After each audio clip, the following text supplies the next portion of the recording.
Fora da política não há salvação. Um canal e podcast para discutir política. Produzido por mim, o cientista político Cláudio Couto.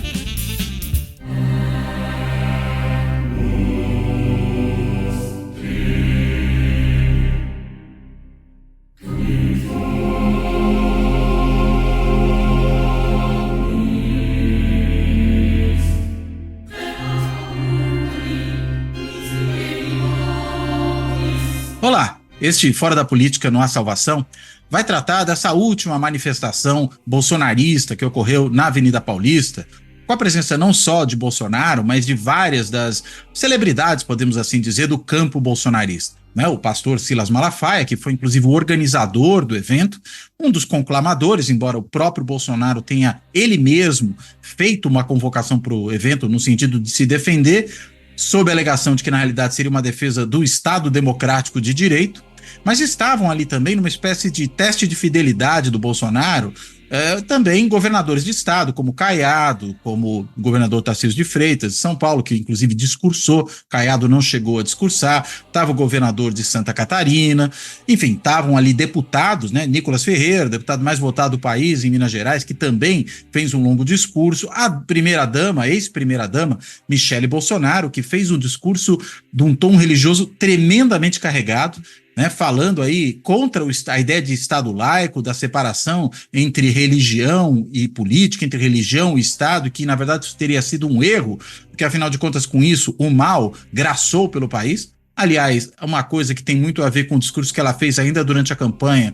quando falava que se trataria aí de uma guerra espiritual, da luta do bem contra o mal, que os palácios do governo estavam devotados a demônios e agora poderiam, durante o governo Bolsonaro, ter sido resgatados por Deus, mas poderiam voltar aos demônios depois, enfim, não chegou a ser muito diferente. Sim! Por um bom tempo nós fomos negligentes, sim, ao ponto de falarmos que não poderiam misturar política com religião. E o mal tomou, o mal ocupou o espaço. Chegou o momento agora da libertação. Conhecereis a verdade e a verdade vos libertará. Foi um versículo que ele usou em toda a campanha e eu creio que isso foi gerado no mundo espiritual. Porque eu creio num Deus vivo, um Deus todo-poderoso que é capaz de restaurar, de curar a nossa nação. Mas num propósito de libertação, num propósito de prosperidade para o Brasil, para que possamos ser usados como instrumento de bênção para abençoar as pessoas. E aqui eu quero agradecer a todos os nossos intercessores. Quero agradecer à igreja brasileira que tem orado por nós. Eu louvo o teu nome e te agradeço, Pai. Peço que os teus olhos estejam sobre as nossas vidas e aqui a tua verdadeira Shalom esteja dentro dos muros de Israel. Nós abençoamos o Brasil. Nós abençoamos Israel, em nome de Jesus, amém, aleluias, aleluias, glória a Deus, vamos lá no 7, glória a Deus, vamos lá, glória a Deus, glória a Deus, ai, glória a Deus, glória a Deus. Glória a Deus! Glória a Deus! Glória a Deus! Aleluia! Deus é bom! Deus é maravilhoso! E chamou também a atenção, mas acho que a gente tem até uma explicação policial ou jurídico-policial para isso, a ausência de militares no palanque, Afinal de contas, boa parte dos militares que acompanharam Bolsonaro em outras ocasiões, no 7 de setembro de 2021, depois em 2022, naquele episódio dos tanques fumacentos e tudo mais, vários desses militares, eles na realidade estão envolvidos também nas investigações feitas pela Polícia Federal sob o comando do ministro Alexandre de Moraes do Supremo e sequer poderiam se encontrar. inclusive, aí não falando de militar, mas só para lembrar disso, até o presidente do PL, o partido do Bolsonaro, Valdemar Costa Neto, ele chegou 3 horas antes do Bolsonaro ao evento para poder falar e não se encontrar com o Bolsonaro. Então, é de se entender que os militares também não estivessem ali, porque poderiam ter complicações, poderiam ter, por exemplo, a sua prisão preventiva decretada nesse caso, que estariam violando as medidas cautelares determinadas pelo Supremo. Mas estou dizendo isso por quê? Porque o que chamou muito a atenção nesse evento, além, claro, da presença das bandeiras de Israel, mas até relacionado a isso, é o tom muito religioso que essa manifestação tomou, uma coisa que vem sendo aí ressaltada por uma série de aspectos, né, por uma série de aspectos e apontada por veículos da imprensa, né, que tem aí notado isso, apontado essa questão, né, talvez até por esse contraste que eu mencionei da ausência dos militares, embora houvesse a presença de políticos que não são exatamente políticos que a gente poderia classificar como fortemente vinculados ao campo religioso evangélico, ou mesmo cristão, de um modo geral.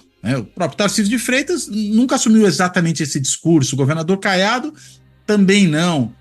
Então, tem elementos aí que talvez sejam matizados, mas o importante é entender por onde vai o bolsonarismo. Será que a religião vai mesmo adquirir um tom central? Será que ela já não tem adquirido? E qual é o caráter desse relacionamento entre o bolsonarismo e as igrejas cristãs? Enfim, para poder discutir essa questão, eu tenho aqui comigo o professor Emerson Chervi, que é professor da Universidade Federal do Paraná, cientista político, estudioso do processo eleitoral, do processo político brasileiro e que tem se dedicado, inclusive, à compreensão desse fenômeno do bolsonarismo e das suas relações com, por exemplo, a questão religiosa. Ele, inclusive, fez comentários agora recentemente, logo depois, na esteira aí dos eventos do dia 25 de fevereiro, né, a manifestação na Paulista, justamente destacando essa centralidade da questão religiosa dentro desse evento. Enfim, eu não vou aqui me delongar demais, eu quero fazer aqui primeiro um agradecimento ao Emerson por ter topado fazer essa conversa, eu quero dar as boas-vindas a ele e começo justamente por esse ponto. Emerson, você podia dizer um pouco para a gente aí de que maneira, pelo menos nesse último evento, depois a gente pode esticar a conversa para outras questões aí relacionadas, o que vem antes, o que virá depois, mas enfim, de que maneira nesse evento em particular do dia 25 de fevereiro apareceu a questão religiosa? Por favor. Ô, Cláudio, prazer, satisfação participar do seu programa. Eu te diria que apareceu das duas formas, né? Do ponto de vista de quem estava falando, né, dos discursos proferidos a um microfone, e apareceu também por quem estava ouvindo, né? Você citou o fio lá que eu fiz na Rede X, com os comentários que eu capturei de uma página do YouTube que transmitiu ao vivo o evento do dia 25. Né? Era uma página de uma rádio do interior de São Paulo, que é uma rádio muito ouvida pelos bolsonaristas. É uma espécie de uma central do bolsonarismo mais ideológico. E que não é a Jovem Pan, né? Ela já foi filiada à Jovem Pan, a Rádio Auriverde de Bauru. Só fazendo um parênteses aqui, Cláudio, para mostrar como é pouco relevante a discussão sobre quantos estavam na Paulista. Né? Só esse canal, só um canal de uma emissora de rádio, cuja transmissão foi caótica, por momentos ficava muda, por momentos ficava sem imagem. Só esse canal teve, ao mesmo tempo, né, visualizações simultâneas, 130 mil. Tinha um outro canal, eu acompanhei alguns canais, um outro canal de uma TV teve visualizações simultâneas 60 mil. E um terceiro canal, que é um canal de um influenciador, né, para pegar canais diferentes, mas canais que transmitiram ao vivo o evento, chegou a 30, 40 mil. Então, se você somar 3 canais, eu não estou considerando os canais dos políticos que estavam lá, ou dos políticos em geral, da direita, só 3 canais passaram de 200 mil visualizações ao mesmo tempo. Quer dizer, se tinha 180, 200, 150, 700 mil também é exagero, mas o que está ali é menos importante do que o que está acompanhando via YouTube. E é claro, por isso eu digo que é menos importante quem estava na Paulista ou quantos estavam na Paulista. É um evento para a internet, é um evento de YouTube, não um evento offline. Foi um evento online. Né? Como tem sido os eventos do bolsonarismo em toda a sua história. Então, olhando para os comentários daqueles que estavam assistindo pelo YouTube, então eu capturei esses comentários e fui comparando os comentários feitos a cada momento, a cada discurso, né? Quando Malafaia falou, quais comentários apareceram? Quando Bolsonaro, quando Michele falou, quais comentários apareceram? Em todos eles. Quando os demais políticos falaram, em todos eles, a palavra Deus é a que mais aparece. Né? E eu não estou falando dos discursos, estou falando dos comentários feitos na página do YouTube. Né? Então, há uma constante aí, que é a ideia de Deus, de salvação, que está presente no público. Né? E aqui não vamos tentar encontrar o que veio antes, né, e o que veio depois. As duas coisas acontecem ao mesmo tempo. Né? Elas estão associadas. Né? Esse discurso religioso, ao que me parece, e o dia 25 mostrou isso, é o que sobrou do bolsonarismo pós-governo. Né? Porque até o bolsonarismo no governo e o bolsonarismo pré-governo, até 2018, o bolsonarismo era um movimento social que pulou para a arena política lastreado por duas grandes instituições, né? Ou dois grandes setores, o militar e o religioso. Essas duas, a igreja e o exército, né, deram a sustentação institucional para esse conjunto de valores sociais difusos que já existiam na sociedade, mas até então eles não tinham conseguido entrar na política institucionalizada. Eles entram em 2018, de 2019 a 2022 dão sustentação, né? Então você tem pastores, ministros, você tem militares, ministros, você tem essas duas forças dividindo o governo de Bolsonaro. Termina o governo e nesse primeiro ano o que acontece? Do ponto de vista institucional, para além dos generais e almirantes que, enfim, estão sendo investigados. Para além disso, institucionalmente, as instituições militares se afastaram. Né? Porque não é só a ausência nos discursos, é a ausência na gramática do público. Você não tem mais o público lá embaixo com roupa camuflada. No dia 25, isso não existiu. Você não tem mais aquela lógica dos militares na audiência. O que você tinha ali é audiência também religiosa, inclusive nos próprios comentários. Você não tem nos comentários os termos que levavam àqueles princípios mais militares dentro do bolsonarismo. Por exemplo, eu não encontrei nenhuma selva entre os... Ou referência à intervenção militar, a intervenção militar com o Bolsonaro no poder, que agora não dá para ser no poder porque ele está fora, né? Mas talvez até brincando aqui, a imagem que me veio à cabeça é então os próximos acampamentos não serão na frente de quartéis, né? Serão na frente de igrejas. De igrejas, exatamente, pode ser. Mas a que você atribui essa substituição? A traição dos militares em relação a essas pessoas? Pelo menos a maneira como muitos deles podem perceber, né? Porque, afinal de contas, o general Cagão, que comandava o exército, para usar a expressão do Braga Neto, não apoiou o golpe de Estado. Né? Vários outros ali não reagiram como se esperava, por exemplo, no ato do 8 de janeiro. Né? Se esperava que os militares fossem até o palácio para, vamos dizer, libertar o palácio e, no fim das contas, aderissem aos golpistas, mas, no fim das contas, o próprio governo, percebendo que podia cair numa arapuca, optou por não fazer isso, né? Optou, por exemplo, por, em vez de fazer uma GLO, fazer uma intervenção federal no Distrito Federal, né? A que você atribui essa mudança de chave? Eu diria que tem pelo menos um fator relevante aí, que é a forma de relação dessas duas instituições com seus públicos. Né? A igreja, ela se relaciona diretamente, ela está no mesmo nível do fiel, do público dela. As instituições militares, elas estão acima. Então, você segue as ordens dentro da instituição militar. Na igreja, você é dirigido por alguém que tem o dom de te levar para o melhor caminho. Ele está te acompanhando.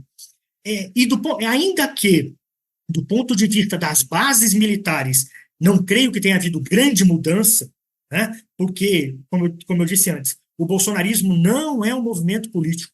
O bolsonarismo é um movimento social, que sempre esteve aí e que conseguiu, por conta, na década passada, por conta do enfraquecimento das instituições políticas tradicionais, clássicas, em especial em função da forma como a Operação Lava Jato foi conduzida, esse conjunto difuso de valores conseguiu se organizar e deu voz para aqueles que vêm dessas duas instituições. Só que agora, do ponto de vista militar, há uma característica que é a preservação, ou a autopreservação da instituição. Então, do ponto de vista institucional, né, os militares se afastaram do bolsonarismo como instituição que dirige o movimento, né? Não como base. A base continua lá. As polícias militares continuam sendo bolsonaristas, né? Mas como instituição, ela se afasta porque ela percebeu que ela perderia muito, em especial no Exército, com a difusão dessas mensagens que mostra o problema direto, né? O conflito direto entre generais. Isso, para o militar, tem um impacto gigantesco, que é o impacto da hierarquia, da quebra de hierarquia. Como é que pode um general estar xingando o outro? Como é que pode um general mandar atacar o outro, atacar a família do outro? Então, isso, para a hierarquia militar, pega muito, é muito pesado internamente. Então, do ponto de vista institucional, é até lógico que eles se afastem mais do que a instituição religião, né? Do que a instituição igreja, que tem outra forma de conexão com o público, né? E há quem diga, entre os militares, a gente não pode acreditar nessa ideia de que havia militares contra intervenção, né? O mito do militar democrata no Brasil.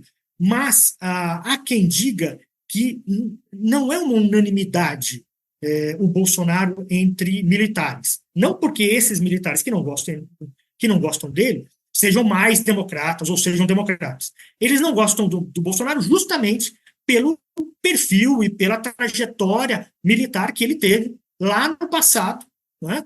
Então, se a gente pensar bem, o Bolsonaro teve um tempo de militar que é menos da metade que o tempo de político dele pós-militar. Então, o Bolsonaro tem 34 anos de política, mais de 34 anos de política, em que ele não é militar. E de 2014 para cá, nesses últimos 10 anos, portanto, já fazia 20 quase, né, que ele tinha deixado os militares, a instituição militar, ele passou a usar de maneira muito mais forte a patente de capitão, coisa que ele não usava no começo da carreira política dele, no começo da trajetória política dele. Ele passou a usar na última década. E uma parte dos militares, aqueles que não são tão próximos, aqueles que não ocuparam cargos, né, não gostam dele, continuam não gostando dele, estão usando esse momento como uma justificativa para o afastamento. Então, eu acho que isso também explica um pouco esse caráter tão religioso do evento do dia 25. Aliás, me chamou a atenção um negócio que você falou, né? Que o bolsonarismo não é um movimento político, é um movimento social. Eu achei muito interessante essa ideia, né? Você podia desenvolver um pouco só para a gente entender do que você está falando quando você trata disso? Uhum. Bom, enfim, rapidamente, né? Então você tem no Brasil... Nem precisa ser tão rapidamente, pode ir longe. Tá bom. Tá bom. Não só no Brasil, mas no Ocidente, né? A gente tem essa discussão atual de crise da democracia, a democracia, né? Começou com democracia morrerá e já estamos mais calmos agora, né? Falando em crise apenas, que a gente vai superar e tal. Mas o que explica socialmente a crise na democracia, na transição do século XX para o século XXI, que está coincidindo com a ascensão da extrema-direita internacional? Porque uma boa parte dos discursos e dos argumentos usados pelo bolsonarismo no Brasil não é original do bolsonarismo, faz parte da extrema-direita internacional. O discurso antivacina, por exemplo, não é do bolsonarismo, ele é importado. E ele é tão importado que ele vai além da Covid. Veja que agora, esse ano, a gente teve de maneira muito coordenada, né, por isso é que eu digo que isso não é espontâneo, isso é um movimento que tem uma linha dorsal que vai muito além do Brasil ou da extrema-direita brasileira.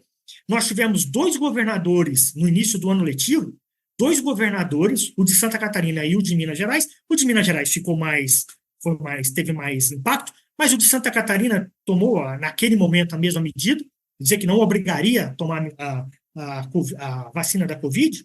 E em Santa Catarina foi mais longe, foram 11 prefeitos que disseram que nas redes municipais não vai precisar tomar, todos ao mesmo tempo, né? E são prefeitos todos do campo dos partidos de direita, da direita radical, da extrema-direita, e que tem alguma conexão que vai além da política, né? Tem uma organização que está além da política aí. Mas, então, o que acontece na transição do século XX para o século XXI é que a gente tem uma superação, aí eu vou adotar um dos caminhos, né, para explicativos, existem outros.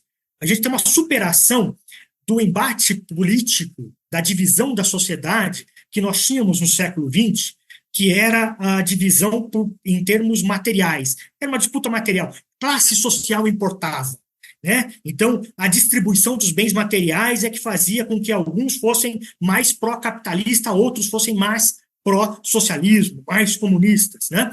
Então, era uma discussão material, né? Isso é o que organizava a sociedade, e daí essa organização da sociedade se transpunha para a política. Partidos políticos pró-liberalismo versus partidos políticos pró-socialismo, né? E assim por diante.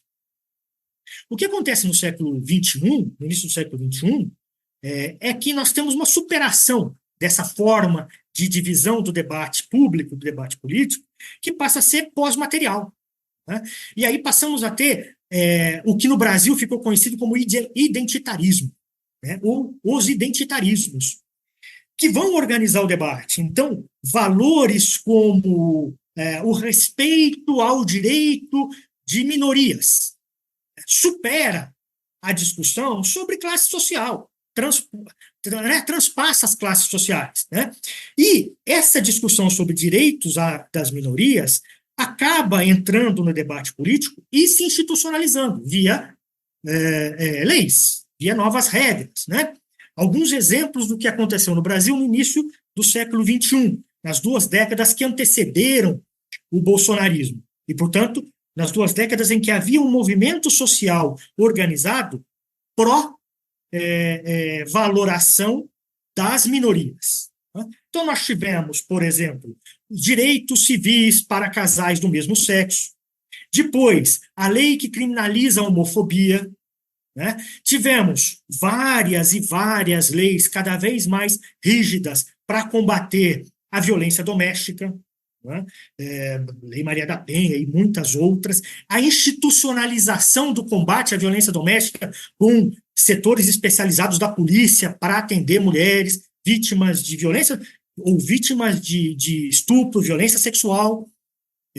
Você tem a política de cotas, que vem em 2012, e vai entrar, de 2012 para frente, vai entrar pesado, ampliando as políticas compensatórias sociais.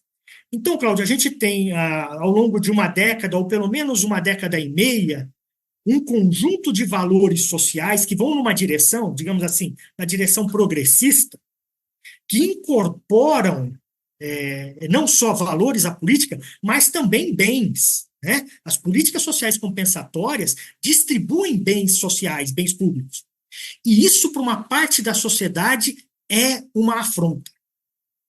Eu vou chamar aqui de uma parte da sociedade que é um pensamento de classe média, mas não é toda a classe média, não é a classe média, mas é um pensamento de classe média que, a partir de meados da década passada, passou a agir de forma refratária, negando esses avanços e sendo, no final das contas, reacionária, reagindo a esses avanços, né? Isso tudo no campo social ainda. Ela não tinha como ser reacionária no campo político. Até que, né, o impeachment da Dilma em 2016, a Lava Jato, que já vinha de 14 e ganha uma visibilidade gigantesca a partir do impeachment, né? Chega até a prisão de Lula, quando era um pré-candidato, a voltar ao governo em 18 e retomar essas políticas, né? Dar continuidade a essas políticas. Tudo isso fez com que esse movimento reacionário social se incorporasse a uma liderança que já estava lá, né? O Bolsonaro já era o deputado de baixo clero, que ninguém ouvia, que ninguém dava valor, mas era o deputado que há muito tempo falava contra a política de cotas, falava contra as leis de combate à homofobia, falava contra as leis de proteção à mulher, né? Era alguém que já estava ali. O que aconteceu a partir dessa cisão, né, desse curto-circuito do sistema político brasileiro entre 16 e 18, foi que esse movimento social encontrou a bandeira que precisava, né? Bolsonaro não é o líder, Bolsonaro é a bandeira na arena política, né, no campo da política. Ele se aproveita desse movimento. Eu até estava vendo outro dia, se eu posso fazer outro parênteses, né? Eu trabalho, como você disse, né? Eu trabalho com a coisa da comunicação online e eu tenho os bancos de dados dos tweets dos principais políticos brasileiros desde a origem. O Bolsonaro abriu a conta do Twitter, né, do então Twitter, em 2010. De 2010 a 2013, ele deve ter postado umas 20 vezes, né, umas coisas assim. Era muito esporádico. E em geral, era o Carlos Bolsonaro quem postava, na conta do Jair Bolsonaro, então deputado. Em 2014, o Jair Bolsonaro é deputado federal e ele quer porque quer ser candidato a presidente do Brasil, em 2014. E ele está no Progressistas. E ele vai até julho de 2014 tentando ser candidato, e o Progressistas não dá a vaga para ele porque o Progressistas faz a coligação com a Dilma. O Progressistas estava no governo. Aí o Bolsonaro publica uma carta aberta no Twitter dele, em julho de 2014, dizendo assim: olha, gente, eu gostaria muito de ser candidato a presidente, mas infelizmente o partido não me deu a vaga, e tem gente aí dizendo para eu mudar de partido, mas isso pode me causar um grande problema, porque eu posso perder o meu mandato, e aí eu posso ficar sem mandato, então eu não vou ser candidato a presidente agora, mas no futuro contem comigo, e tarará, tarará, tarará. Então, até 2014, ele não conseguia a vaga, né, do partido. Mas o que acontece é que em 2014 ele é candidato a deputado, e, historicamente, durante os anos 90 e durante os anos 2000, ele se elegia fazendo 1% dos votos do Rio de Janeiro, às vezes 1,5%, às vezes 0,8%. Ele sempre foi um deputado reeleito ali no meio, né? Nunca esteve entre os mais votados, mas também nunca foi lá um dos últimos. Ficou. Em 2014, ele se reelege com 6% de votos. Ele vinha fazendo 1,5%, fez 6 em 2014. De todos os votos dados a candidatos a deputado. A deputado federal no Rio de Janeiro. Foi o mais votado no Rio de Janeiro. Pela primeira vez, foi o mais votado no Rio de Janeiro. Algo mudou. Algo mudou, e a partir daí ele percebeu. E aí ele passou 4 anos se apresentando como o representante dessa demanda que ele já percebia. Quer dizer, essa é uma qualidade do Bolsonaro, né? Ele percebe a demanda, né, do setor social, anti-lei que criminaliza a homofobia, anti-lei que criminaliza o machismo, né, anti-lei de cotas, né? E ele passa 2015, 16, ele ganha aquela projeção na votação do impeachment da Dilma. 17, ele é o deputado federal com o maior número de aparições em TV aberta no Brasil, em programas de televisão no Brasil. É muito conhecido pelas polêmicas que ele gera naquele período no CQC, né, que era um programa da TV Bandeirantes, mas ele aparece muito em um programa da Rede TV e aparece muito no programa... Da Luciana Gimenez, né, o Super Pop. Isso, o Super Pop, e do Ratinho também, né? Ratinho menos, mas ele aparece, é o deputado federal que mais aparece em programas de TV. Então ele ganha essa projeção, já está usando as redes sociais, né? A partir de 2014 ele passa a ser um usuário muito mais intenso das redes sociais, e eu posso falar pelo Twitter, que não é uma rede fechada, né? É uma rede aberta. Ele usa muito mais as redes de mensageria, o WhatsApp e tal, mas ele passa a usar também o Twitter, e aí ele se apresenta como o sujeito que, olha, eu já tenho histórico, né? Eu já fico criticando esse feminismo, esse antimachismo. Bom, aí ele já tem a coisa dos militares de baixo, né? A base dos militares, e a igreja, que é contra as mesmas políticas, né? Os mesmos valores. Então, é esse movimento social que eu digo que está explicando muito do crescimento da extrema-direita na política brasileira. Porque na sociedade brasileira, temo dizer que ele não cresceu, né? É o mesmo conjunto. Só que ele conseguiu se organizar politicamente e aí, dentro dessas duas instituições, chegou à presidência da República. Claro, naquelas condições que nós conhecemos de 18, né? Aquelas condições muito atípicas de 18. E, em 22, sem com o tudo Lula que na aconteceu, disputa, né? sem o Lula na disputa em 18, em 22, sendo o governo, com tudo que aconteceu, né? E nós já dizíamos, né? Olha, essas PECs aí, a coisa do ICMS, dinheiro para taxista, dinheiro para caminhoneiro, a PEC da bondade, isso aí tem um impacto eleitoral. Nós já dizemos isso. Ele mesmo acreditava nisso, agora a gente vê Na na reunião, reunião. ele mesmo E falou. apesar Né? de tudo isso, ele não ganha. Né? Apesar de tudo isso, esse segmento da sociedade não continua avalizando o governo dele. Né? Quer dizer, porque você tem uma parte da sociedade que, vamos dizer assim, quem decide a eleição no Brasil é a classe popular, são as classes populares. Né?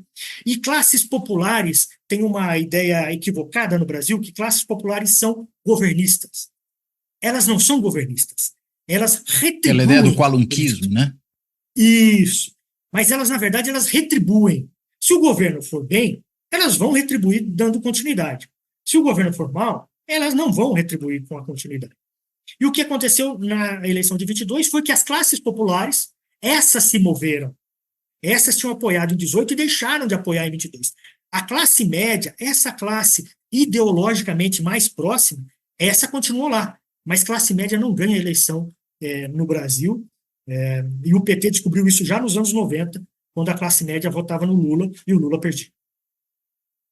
Agora, me chamou muita atenção também uma coisa que você falou, né? Quer dizer, ele percebeu para onde o vento sopra, né? Embora, enfim, já fizesse realmente esse discurso há um bom tempo, percebeu bem, então o vento sopra a meu favor agora, né? Ia nesses programas de TV, até quando eu fiz aqui o programa com a Dolores Roca Rivarola, né, uma pesquisadora argentina, falando do Milei, ela falava, o Milei era o economista que mais aparecia na TV argentina nos anos anteriores à sua eleição. Até faz lembrar um pouco o Bolsonaro, né? Que sempre me ocorria a seguinte imagem, sobretudo se a gente pensar no caso do CQC, não sei se no Ratinho é tudo isso, mas acho que nos dois, até na Luciana Gimenez, né? Ele era uma espécie de atração de circo de horrores, né? Isso. Você leva o cara, porque é um negócio tão bizarro que ele faz que causa impacto, as pessoas acham estranho, acham curioso, né? Que nem a mulher de duas cabeças, né? Esse tipo de coisa, tá lá no circo, o Bolsonaro vai lá e fala as barbaridades. Que é, aliás, o que o converte no mito, né? Porque ele é o sujeito que tem a coragem de dizer o que ninguém tem coragem de falar, né? Isso. E aí, é isso que eu queria entender, o que ele consegue fazer a partir desse momento, e aí engatando com o último ponto que você falou, é galvanizar eleitoralmente esse movimento, né? Porque é um movimento que estava meio disperso, ele aparecia às vezes episodicamente numa campanha ou noutra, aquela campanha do José Serra falando do aborto, né? Você volta e meia tem alguma coisa parecida com essa em outras campanhas eleitorais. Agora, o Bolsonaro vira a encarnação viva desse modo de ser, né? Por que se a classe média não ganha, por que ele ganha em 2018? Expandiu, ultrapassou só essa classe média reacionária, né? E estou falando essa classe média reacionária porque você mesmo deixou claro, não é a classe média inteira, né? É uma certa classe média que, na verdade, opera segundo esse registro. Né? Isso, é aquela classe média que é contra as políticas compensatórias e políticas pró-minorias. É essa reação que dá sustentação social para o bolsonarismo, ou que é a base social do bolsonarismo. Ele ganha em 18 porque você tem uma intervenção direta no sistema político de fora, né, via judiciário, que, enfim, causa uma série de rupturas ali. Né? A prova disso é que a elite política não estava preparada, ela não tinha pensado nisso, tanto que todo mundo, o Centrão, todos os partidos, o Centrão foi com o Alckmin. Né? O Alckmin teve o maior tempo de televisão de rádio, o Alckmin teve todos os partidos políticos do Centrão ali junto com ele, né? E ele fez 5% de votos. Então, foi um momento, né, que na literatura de estudos eleitorais se chama de eleições de ruptura, onde essa classe popular, que é quem decide eleição nacional no Brasil, ela decidiu que, bom, primeiro, não tinha um presidente, né? Tinha um vice, que assumiu depois do impeachment. Então, o critério de partida para análise já fica complicado. Né? Eu não consigo avaliar o governo se vai continuar ou não. Né? Aí o presidente tem um candidato, o partido do presidente tem um candidato. Né? Mas o partido da presidenta que tinha sido eleita tem outro candidato. Né? E tem um candidato de oposição, que é o PSDB, que está reunindo todo mundo da política. E tem um outro aqui, que até então era muito maluco e tal, mas que tem base social, que conseguiu, com essa maluquice, essa base social que levou ele a passar facilmente o Alckmin, né, e disputar com o PT. Para mim, lá em 2015, desculpa, só um comentário, ele nem aparecia nas primeiras pesquisas de intenção de voto. Não, nem era citado. Para minha surpresa, é o PT ficar onde ele ficou. Né? O nível onde ele chegou. Né? Já em 18. Né? Aí, em 22, o que acontece? Em 22, você tem outro parênteses. Eu discordo das teses de que o bolsonarismo em 22 ia acabar, ia sofrer uma debacle, porque perdeu a eleição. Não, o bolsonarismo social continua aí. E para ele é muito melhor ser oposição.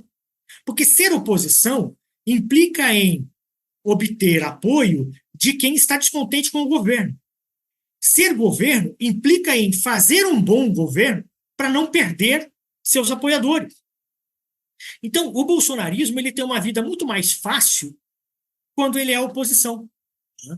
no nível nacional, né? Do que quando ele é governo. Então, como oposição, ele vai continuar por um bom tempo. Por quê? Porque a base social dele, essa base social reacionária, continua aí.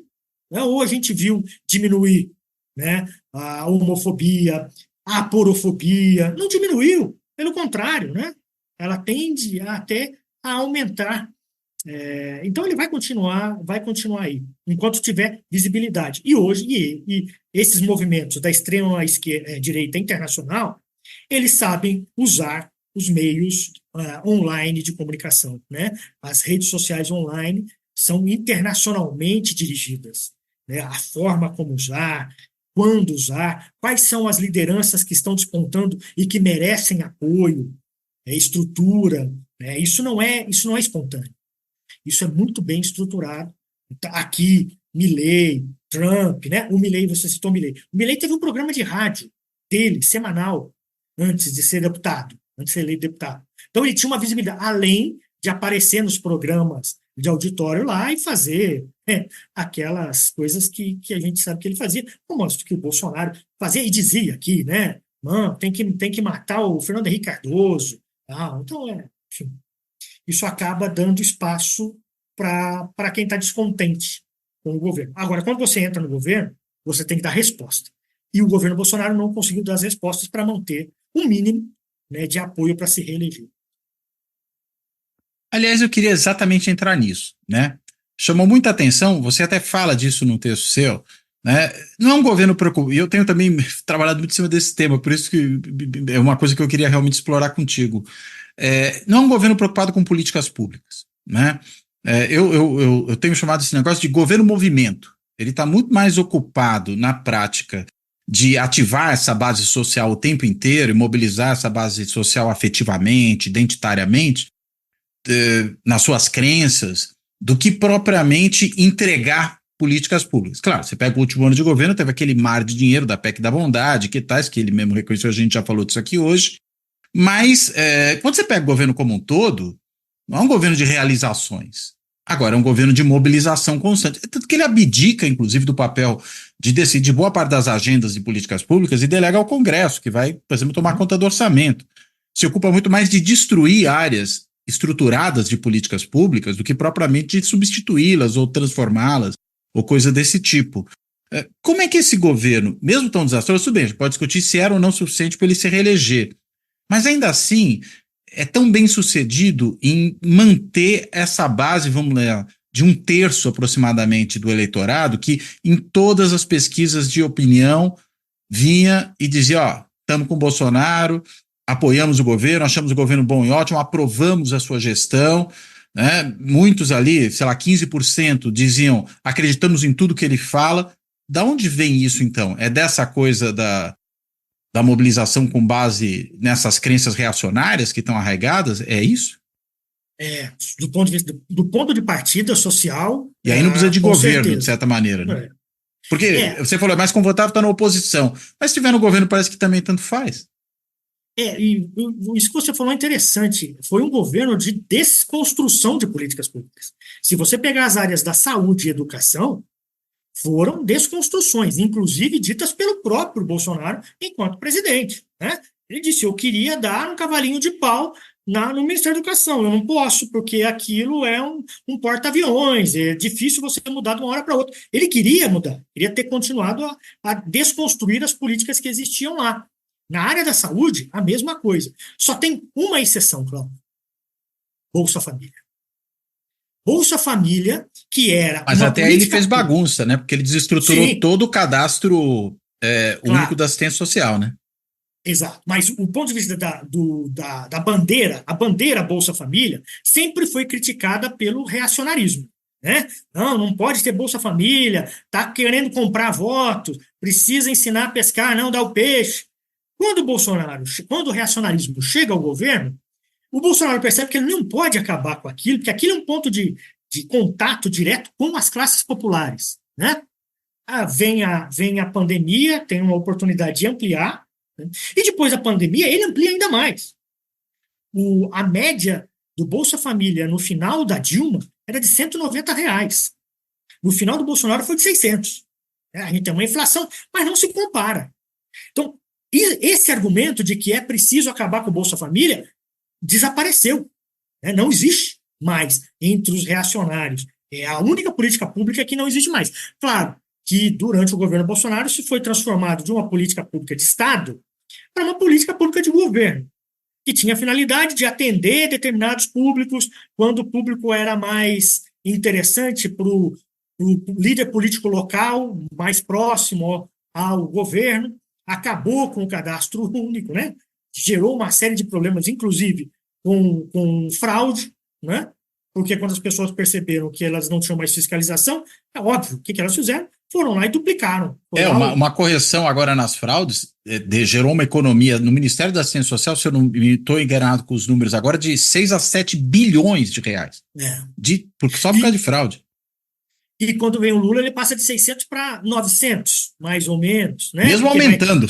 Aumentou. E olha, e não tem crítica mais. Você não vê mais as críticas como eram do reacionarismo, porque isso foi incorporado, inclusive, ao governo. Mas políticas de proteção à criança acabaram. Política nas escolas, né? Política de saúde. Bom, o Plano Nacional de Imunização, né? Antes da pandemia já era um desastre, e durante a pandemia ele foi desarticulado. Né? Esse plano de estruturar a distribuição de vacinas para estados e municípios foi absolutamente desarticulado. Nós não tínhamos o coordenador. Né? Não sei se você lembra, durante a pandemia passaram lá 2 ou 3 coordenadores e eles saíram, e ficou sem coordenador porque o ministro achou que não precisava. Né? E agora a oposição bolsonarista está reclamando que não tem vacina da dengue suficiente, sendo que, na verdade, é toda a produção existente da fabricante, que é a única fabricante da vacina da dengue. Ela está entregando tudo que pode para o país e não dá, né? Agora, o problema aí não é, vamos dizer, que o governo boicota ou não gere a vacinação, é que simplesmente não existe vacina no mercado mundial. Agora, lá atrás era incúria mesmo, né? Exato, a diferença é que uma coisa é um governo ir até o laboratório e dizer, eu compro tudo. Outra coisa é o governo receber uma mensagem do laboratório e mandar para a lixeira do e-mail e nem responder. O laboratório dizendo, eu quero te vender. E o governo não atende. Então, tem uma diferença básica aí entre os dois governos. Além do que, a expectativa é que você tenha 4 milhões, até o final do ano, de infectados com dengue no Brasil, que não se compara ao número de infectados por Covid, que por Covid foram 37, 38 milhões registrados. Sabemos que nós somos um país que não testou. Né? Nós não fizemos a testagem. Então, você teve 10 vezes mais Covid sem busca de vacina. Você vai ter agora 10 vezes menos, se chegar, com a compra de todas as vacinas disponíveis. Então, não dá para comparar essas métricas. Não, é uma outra ordem de proporção. Mas é que realmente o que me chamou a atenção é essa coisa, né? Com todo esse desastre, do ponto de vista de políticas públicas que foi o governo Bolsonaro, ainda assim a aprovação. E aí eu falo, bem, realmente, reforçando um pouco a questão, né? Então, se ficar na oposição, ficar no governo, se eu estou agitando esse povo, que diferença faz? É que agora, além de tudo, eu não vou ser cobrado, de certa maneira, é isso, né? Mas, claro, não tenho, para usar uma coisa que o Bolsonaro gostava de mostrar, a caneta, né? Eu diria que eu acho que o pior para ele foi o lugar em que ele ficou, o ponto em que ele ficou, que foi no ponto médio. Quer dizer, ele poderia não ter feito nada, não ter tentado nenhuma ruptura institucional, democrática, ter perdido a eleição, entregue o governo, seria a principal liderança de oposição, com grande chance de voltar, assim como acontece com o Trump nos Estados Unidos, né? Ou ter chegado até o fim da linha, ter batido na mesa e dito, esse aqui é o decreto, estamos sob intervenção, vamos ver o que dá. Poderia ter durado 2 dias, como poderia ter dado certo, né? Se tivesse durado 2 dias, enfim, provavelmente estaria preso agora. Mas se tivesse dado certo, então, seria mais do que o presidente, né? O que ele fez foi ficar no meio do caminho. Ele articulou possíveis rupturas, mais de uma, inclusive, várias frentes, não chegou até o final e deixou provas de que ele estava tentando. Então, hoje ele está inelegível, porque ele ficou no meio do caminho, né? Não tem condições de ser a grande liderança eleitoral, ele pode ser a liderança, enfim, ideológica, a bandeira, né? Mas não mais o nome na urna. E corre o risco, e esse talvez seja o grande temor dele, né? Que ele tem uma série de problemas de desconfiança daqueles que estão próximos dele, de achar que vai ser traído a qualquer momento, né? Até essas próprias reuniões mostram isso, né? Ele reclama dos que traíram e tal. Lá, imagine hoje que ele vê um ou outro militar levando 4 horas de depoimento na Polícia Federal, quando, na verdade, esperava-se que ele chegasse lá e ficasse em silêncio e saísse em 5 minutos. Então, ele pode estar meio... Então, para mim, Mas ele também é o primeiro a lançar os seus ao mar, né? Depois da aparição daquele vídeo, né? Primeira coisa que ele falou quando teve a oportunidade de dar uma entrevista foi: se o general Heleno fez alguma coisa errada na BIM, é problema dele, não tem nada a ver com isso. E é o general Heleno, hein? Isso, não exatamente. Não tem o menor problema de jogar ao mar os seus. Agora, você falou que eleitoralmente não é forte, mas não é forte mesmo. Tô pensando por quê? Porque você teve todos os políticos preocupados em ir, né, até ali a Avenida Paulista fazer o beijamão. A gente tem eleições municipais nesse ano, né? O prefeito de São Paulo, que concorre à reeleição, o Ricardo Nunes, foi até um caso bem engraçado, né? Ele parecia o Juscelino Barbacena, né? Porque foi ao evento, mas preferia que ninguém o visse, né? E ficou lá escondido, não discursou, mas Juscelino foi. Barbacena. Meu Jesus Cristinho, já me descobriu aqui outra vez, será impossível. Saco! Né? Depois foi comer pizza com o Bolsonaro à noite, afinal de contas, né? Em São Paulo se come pizza à noite, então aproveitou o embalo e foi comer pizza. Agora, não fez, apareceu, mas está precisando garantir esses votos. Mesma coisa, outros que ali estavam. Será que o Bolsonaro ainda não é um elemento importante de catalisação desse eleitorado e de condução dos seus, como um grande eleitor, a uma eventual vitória eleitoral, por exemplo, na eleição municipal desse ano? Não, com certeza. Com a certeza absoluta, ele vai ter um papel importante, tanto que o PL continua apostando tudo nele, né? O presidente do PL, o Valdemar da Costa Neto, aguenta uma série de coisas dele, porque sabe da importância dele, e o Valdemar da Costa Neto sabe que ali tem o retorno, é um retorno monetário, né? Mais cadeiras, é mais dinheiro do fundo partidário, e aí nós estamos falando de bilhão, coisa que o Valdemar da Costa Neto nunca tinha imaginado que chegaria, né? Embora o Valdemar da Costa Neto já tenha feito um vice-presidente, né? O vice-presidente do Lula, foi do partido do Valdemar da Costa Neto. Então, sem dúvida nenhuma, ele tem um papel importante nessa eleição municipal. Eu só não cravaria que é o mais importante, porque se nós olharmos a eleição de 20, e a eleição municipal no Brasil é uma eleição sob critérios muito distintos da eleição nacional. A eleição local é uma eleição de mais avaliação de governo e de passado, de personalidade, né? Porque o eleitor está muito mais próximo do candidato. Em 2020, é verdade que em 2020 nós tínhamos a pandemia, né? Foi uma eleição durante a pandemia. Mas em 2020, os candidatos do bolsonarismo não foram tão bem. Não foram bem. Né? Os candidatos que vêm, mesmo nos grandes municípios, onde o bolsonarismo sempre tem mais votos, né? Os candidatos de direita, não bolsonaristas, ou seja, que em 2020 foram aqueles candidatos que agiram de maneira responsável em relação à Covid, né? Que não negaram a Covid, se saíram muito melhor nas eleições. Prefeitos, candidatos à reeleição de direita, que identificados com o bolsonarismo, mas que se afastaram do bolsonarismo em 2020 por conta da responsabilidade com a pandemia, foram bem, se deram bem nas campanhas, foram inclusive melhor do que os candidatos do bolsonarismo raiz, radical. Né? Se você pegar nas capitais, de maneira geral, foi assim. Você tem exceções, é claro, porque depende da conjuntura local. Além disso, Cláudio, no Brasil, a gente tem 5.570 municípios, dos quais mais da metade tem menos de 15 mil eleitores. Então, a gente tende a olhar para a eleição municipal para as capitais, para as grandes cidades, que é um número muito reduzido de disputas, em relação ao mar de pequenos municípios, de micromunicípios. Nós temos aqui no Brasil uma média de 3 candidatos a prefeito por município por eleição. Né? A gente olha para os grandes municípios, para as capitais, a gente tem 10, 15 candidatos. Sei que isso é mais ou menos o padrão do multipartidarismo no Brasil todo. Não. A maior parte dos nossos municípios tem 2 grupos políticos que ficam se disputando, se revezando. Às vezes você consegue se reeleger, às vezes não. Então sai o outro, independente do partido, são 2 grupos que mais ou menos se identificam como um mais conservador, outro mais progressista, enfim, independente do partido que esteja. Mas essa dinâmica da eleição municipal é muito distinta da eleição nacional. Para as câmaras de vereadores, eu não tenho dúvida de que nós teremos um crescimento dos representantes dessa direita mais extremada, bolsonarista.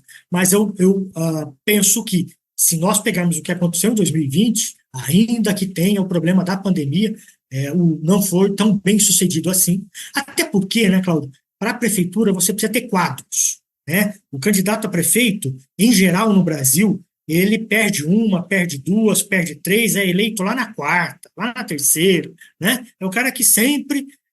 tem um colega nosso que diz, que é um instituto de pesquisa, que diz isso. Fala assim, ó, você quer ser prefeito da sua cidade? Você é uma pequena cidade? Se candidate. Uma hora você vai ser eleito. Vai se candidatando. Então, leva um tempo para você formar essas lideranças dessa extrema-direita, que é relativamente recente no Brasil, dentro do campo da política, além do que precisa ter respostas, né? Se eleito prefeito, não pode ficar só fazendo campanha anti-vacina. Né? Se ele ficar só fazendo campanha anti-vacina, ele não vai ser reeleito, ele não vai conseguir se manter. Muito bem. Emerson, muito obrigado pela conversa. Foi um papo super esclarecedor, mas ele não acabou ainda, então eu quero te devolver a palavra, porque ainda, muito possivelmente, a gente não passou por algum ponto que é importante, aí eu peço para você puxar esse ponto agora, e aí depois, na sequência, se quiser fazer as suas considerações finais. Por favor. Cláudio, tem um ponto que eu vejo, a gente começou falando sobre a importância da religião para o bolsonarismo, e eu vejo que há uma discussão, o senso comum, né, a opinião pública em geral, tem uma discussão muito, que parte de um preconceito sobre o pentecostalismo, e sobre os filiados, a base filiada das igrejas pentecostais. Eu faço parte de uma pesquisa que está em andamento nesse momento, e a gente está estudando justamente o apoio político e o apoio ideológico ao bolsonarismo por denominação. Né? E o que a gente descobriu até aqui é que as denominações pentecostais, e vou chamar pentecostal e neopentecostal junto aqui para a gente não cair na confusão que esses 2 agregados.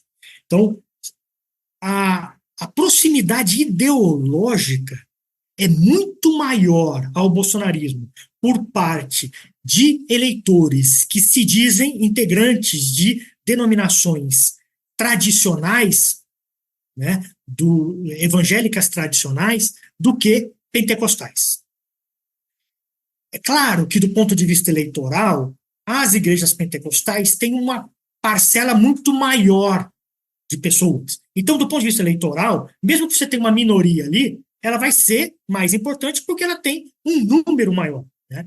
Mas quando você olha do ponto de vista da densidade ideológica, da proximidade ideológica entre integrante de determinada denominação e apoio ao bolsonarismo, ou intenção de voto a Bolsonaro, especificamente falando das eleições de 2022, nas intenções de voto, quando a gente compara, subtrai por denominação, intenção de voto em Bolsonaro ou intenção de voto em Lula, no final da campanha, que basicamente os dois passam de 90%, juntos, a gente percebe que as denominações tradicionais, elas têm um saldo muito mais positivo e alto para Bolsonaro do que para Lula. Muito maior do que, inclusive, as denominações pentecostais. Então, eu estou dizendo isso porque a gente está... Quer ilustrar isso com alguns números, só para a gente ter uma ideia da ordem de grandeza? Por exemplo, as tradicionais, né?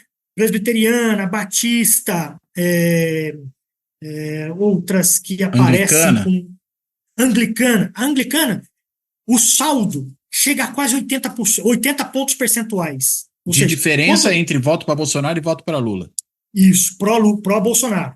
Quer dizer, ele tem, vamos dizer, 90%, o Lula tem 10%, algo assim. Algo assim, Ou, para cada 100 votos em Lula, você tem 180 de anglicanos em Bolsonaro. Sim. Né? Presbiterianos é alto, batista é alto para Bolsonaro, o saldo, né? Eu estou falando de saldo. Sim, né? sim. O saldo é alto, muito mais alto do que a Assembleia de Deus. Que é a igreja vamos dizer, que é a denominação na qual tem um monte de frentes diferentes, mas que está, por exemplo, a Assembleia de Deus de Madureira, né? Que é a do Malafaia.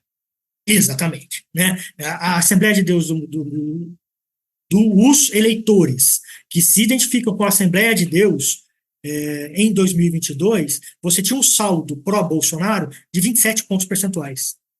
Muito distante dos 80 a 70. A Universal do Reino de Deus tem um saldo de 17, positivo para o Bolsonaro, é saldo, positivo. E são duas igrejas grandes, isso tem impacto. Mas não é tão ideologicamente consistente. Então você tem uma ruptura maior ali.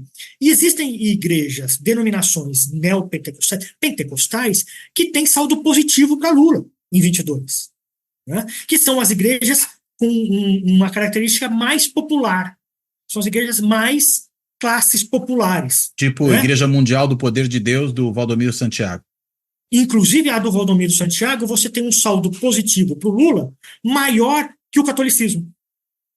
Fantástico. A Igreja Católica tem um saldo positivo para Lula que gira em torno de 25, 26 pontos percentuais. A igreja de novo, não é a igreja, né? São os eleitores que se identificam com essa denominação. Então o Instituto pergunta, em quem você vai votar e qual é a sua religião? Né? E no caso do evangélico, ele denomina. Os eleitores dessa denominação têm 44% de saldo positivo para Lula. Bem acima dos católicos, que ficam em 26%. E para você ter uma ideia, a religião que tem um saldo positivo mais alto para Lula é o candomblé, com 58%. Então, de 58% para 44%, está muito mais próximo, né, do candomblé do que das evangélicas tradicionais. Né?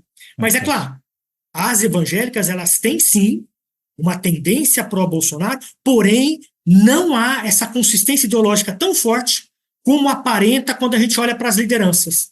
Quando a gente olha para o Malafaia, o Malafaia levou toda a igreja dele lá. Provavelmente ele levou muita gente da igreja, mas ficou muita gente que não foi.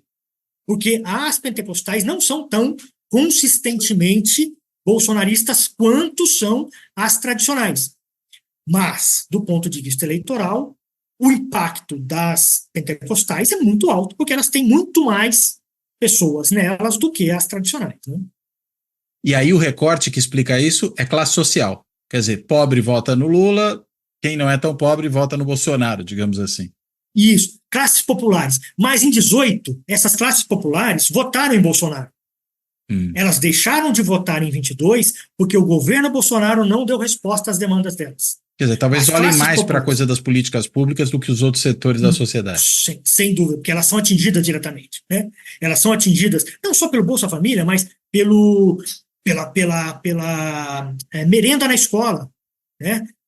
Pô, nós ficamos 4 anos sem a atualização de valores de merenda na escola e no final as crianças estavam comendo bolacha de água e sal nas escolas públicas. Isso tem impacto, porque a criança volta para casa com fome. Sim. E para setores populares, isso tem um impacto gigantesco, né? Não só isso, você vai no posto de saúde e não tem lá o remédio de uso contínuo, que são políticas públicas, né? E que para a classe popular pega muito mais forte e de maneira muito mais rápida do que para a classe média. A classe média pode continuar sendo reacionária. Os valores os valores homofóbicos, antipolíticas compensatórias podem continuar, ainda que o governo não tenha a qualidade esperada. Porque ela não vai ao posto de saúde, vai à farmácia. Vai à farmácia, e quem vai ao posto de saúde também vai à igreja pentecostal, não vai à igreja do evangelismo tradicional, né? Em geral, estou falando em geral, né? Mas tem matizes aí. Mas olhando para os grandes números, eu diria a gente precisa começar a matizar um pouco essa explicação de relação direta entre pentecostalismo e bolsonarismo, né? Não é assim tão direta e não é assim tão forte, né? Malafaia organizou, mas não necessariamente ele consegue dirigir de maneira tão consistente os seus seguidores da sua igreja quanto os anglicanos, os presbiterianos, os batistas conseguem. Esses sim, são bem mais fortes no ponto de vista da densidade ideológica pró-bolsonarismo. Porém, tem um impacto eleitoral menor. E aí, portanto, aquelas igrejinhas de garagem, né, que a gente vê nos bairros periféricos, que vão existir mais próximas, né, da onde moram boa parte das pessoas mais pobres, que às vezes é um pastor que é um morador daquela região, que vai lá, cria sua própria igreja, não está numa dessas grandes denominações, elas muito provavelmente vão estar ou como pentecostais ou como neopentecostais, e aí muito possivelmente, por serem tão populares, também podem ter no agregado, eventualmente, porque aí a gente está falando de centenas, se não milhares de igrejinhas, né? Um perfil, eventualmente, em termos de preferência eleitoral, mais nesse sentido que você colocou aí com o recorte de classe no sentido popular, né? Bolsonarismo ainda ganha, né? Bolsonarismo ainda tem um saldo positivo. Um saldo menor. Menor. Não é tão... É mais dividido do que se imagina. Não estou dizendo que seja anti-Bolsonaro. Não é. Sim. É pró-Bolsonaro. Mas não é integralmente pró-Bolsonaro, né? As pentecostais não são integralmente pró-Bolsonaro. E elas são menos pró-Bolsonaro do que as tradicionais no Brasil. Bom, prova disso é que os ministros pastores, eu ia chegar exatamente aí. Eles não eram pentecostais. Eles eram da presbiteriana, eram batistas, não eram pentecostais, né? Das denominações pentecostais. Mas, ainda assim, as pentecostais são mais pró-Bolsonaro, excetuando um caso ou outro, que aí merece uma lupa, né? Olhar melhor o perfil desse eleitor para diferenciar. Eu estou lembrando aqui do ministro da Educação, né? Agora me esqueci o nome dele, o das Bíblias dos pastores, vendedores de Bíblia, né? Que, enfim, era presbiteriano, o ministro André Mendonça, que agora está no Supremo, que é batista, né? Quer dizer, a Damares a Damares é a Assembleia de Deus? Eu não me lembro. A Damares é de uma dessas denominações pentecostais mesmo, né? Pentecostais. Ou é batista? Eu me lembro de uma manifestação desse. Também me fugiu o nome do ex-ministro da Educação, ele dizendo que os pastores que estavam envolvidos lá com a coisa das Bíblias eram pentecostais, e ele dizendo, não, eu recebia pastores lá, eu não tinha nenhum problema de preconceito, não. Quer dizer, dentro entre os presbiterianos, você tem um problema de preconceito com pastores de outras, né? Mas ele não. Eu recebia, quem quisesse falar comigo, eu falava. Então, é curioso isso, porque a gente acha que é uma coisa só, né? E não é uma coisa só, nem no topo, nem entre a cúpula, né, as cúpulas dos pastores, nem na base. Muito bem. Muito bem. Agora eu te devolvo para a palavra final mesmo. Porque realmente a gente precisava falar disso, isso era muito importante e foi assim um esquecimento que a gente deveria ter tratado isso antes, mas vamos lá, agora sim eu te devolvo a palavra para as suas considerações finais, Emerson. Só para agradecer o convite e dizer que estou muito satisfeito em participar do seu programa, acompanho o Fora da Política Não Há Salvação e foi um prazer conversar com você e com o seu público. Muito bom. Emerson, brigadíssimo. Bem, eu quero aqui, então, feito esse agradecimento ao Emerson, quero, além de agradecer a ele, me despedir dele, quero também agradecer a todos e todas aqui que têm seguido Fora da Política Não Há Salvação, seja no canal do YouTube, seja no podcast. Lembrando que o podcast está disponível em mais de 20 plataformas de áudio diferentes e no caso especificamente do Spotify ainda com vídeo, né? É um podcast, mas se quiser assistir com vídeo, tem vídeo também. E, claro, também agradecer a todas e a todos e fazer o convite aos que não estão ainda nesse grupo, a todos que apoiam aqui o canal, o Fora da Política Não Há Salvação, por algum dos meios, né, dos instrumentos disponíveis para isso.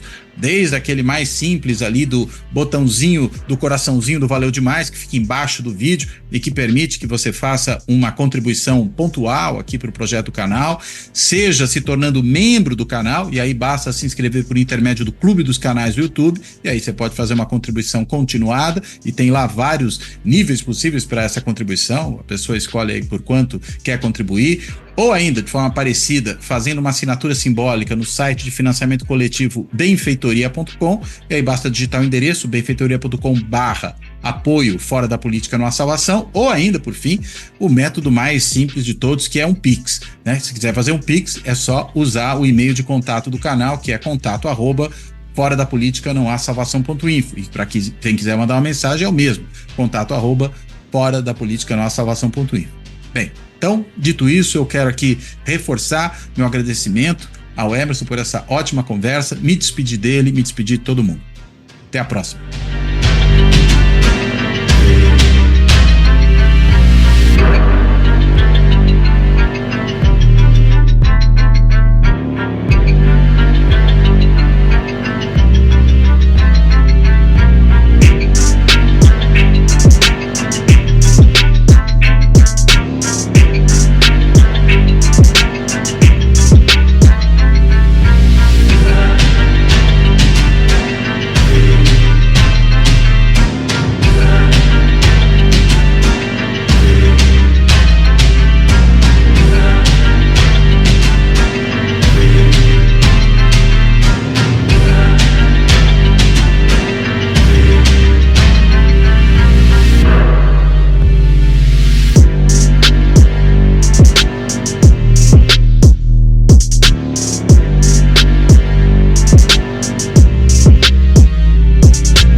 Fora da política não há salvação.